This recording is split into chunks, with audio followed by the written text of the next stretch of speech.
Magandang araw po sa aming mga partner clients at sa mga kasamahan namin sa Light Microfinance. Happy anniversary po sa ating lahat, mga loyal partner clients ng Light Microfinance. Ako po si Pastor Aldo Rey Fresco, partner mentor ng Tagaytay Branch. Ang topic ng aralin natin for this month of October ay Rekindled Joy on Fire. Mga minamahal namin nakasama sa gawain dito sa Light Microfinance, napakahalaga na lumalago tayo hindi lamang sa ating pangkabuhayan o sa ating pagnenegosyo, kundi tayo'y nagbubunga din sa biyaya ng Diyos na may kasamang kaloob ng Diyos na gumalak habang tayo ay busy sa iba't ibang gawain natin sa ating buhay.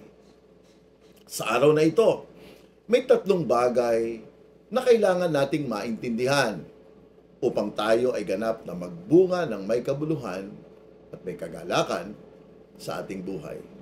Sinabi sa 2 Timoteo, Kabanatang 1, talatang 6 hanggang 7, dahil dito ay pinapaalala ko sa iyo na paningasin mo ang kaloob ng Diyos na nasa iyo sa magitan ng pagpapatong ng aking mga kamay.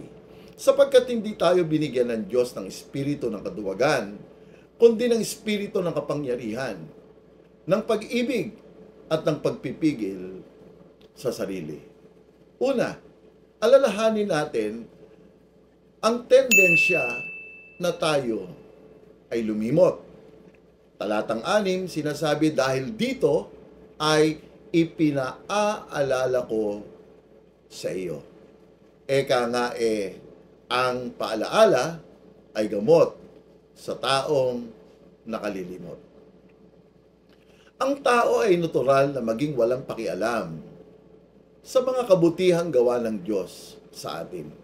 Lalo na ang walang pagpupursigi na gamitin ang kaloob na ibinigay sa atin ng ating Panginoon. Isang araw, si Napoleon Bonaparte, napansin niya ang isa sa kanyang mga sundalo na malamya ang kanyang kilos at galaw. Nilapitan niya ito at kanyang winika, sundalo, anong iyong pangalan? Sumagot ang sundalo at kanya sinabi, Sir, Napoleon po ang pangalan ko, sir. Tinitigan ito ni Napoleon at kanya sinabi, kung hindi ka kikilos at mamumuhay ng tulad ni Napoleon, mas maigi pa na palitan mo ang iyong pangalan. Alalahanin natin nang tanggapin natin si Jesus bilang ating Panginoon at sariling tagapagligtas, hindi lang tayo pinatawad sa ating mga kasalanan, kundi tayo'y ginawa niyang kanyang anak at tigapagmana ng kanyang kaharian. Oo, tama ang narinig mo. Ikaw ngayon ay anak na ng Diyos. Huwag mong kakalimutan ang katotohanan yon. Tumindig ka, lumakad ka, magsalita ka, mamuhay ka tulad ng anak ng Diyos na may pag-asa, may galak, at may pagtatagumpay. Pangalawa, tandaan natin na meron tayong tendensya na maging duwag. Sinasabi sa talatang 7, sapagkat hindi tayo binigyan ng Diyos ng espiritu ng kaduwagan, kundi ng espiritu ng kapangyarihan. Ang tapang ay hindi pagkakaroon ng lakas ng loob upang ikaw ay magpatuloy, kundi ito ay pagpapatuloy kahit ikaw ay nanghihina at wala ng lakas. Sinasabi sa Isaiah, Kabanatang 41, talatang 10, huwag kang matakot sapagkat ako'y isa sa iyo. Huwag kang manglulupaypay sapagkat ako'y iyong Diyos. Aking palalakasin ka, oo, aking tutulungan ka, oo, aking aalalayan ka ng kanang kamay ng aking katuwiran. Ang tapang ay resulta ng iyong pagkakilala sa iyong Diyos, kung sino at ano siya. Pangatlo, tandaan natin na meron tayong tendensya na di lumago. Ang sabi ng talatang 7, lumago tayo sa pag-ibig at may pagpipigil sa sarili.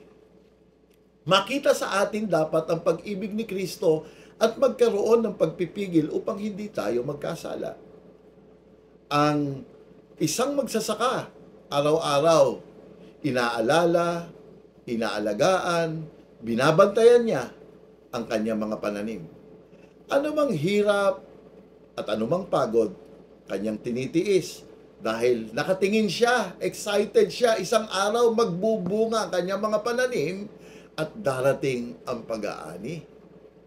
Hindi ba't nakakatuwa at napakasaya nun? Tandaan natin, tayo ang bibig, kamay at paa ng Panginoon. Kung tayo ay lumalago at magbubunga, tiyak gagamitin ka ni Lord para sa kanyang kaluwalhatian. Muli po, ako si Pastor Aldo Ray Fresco.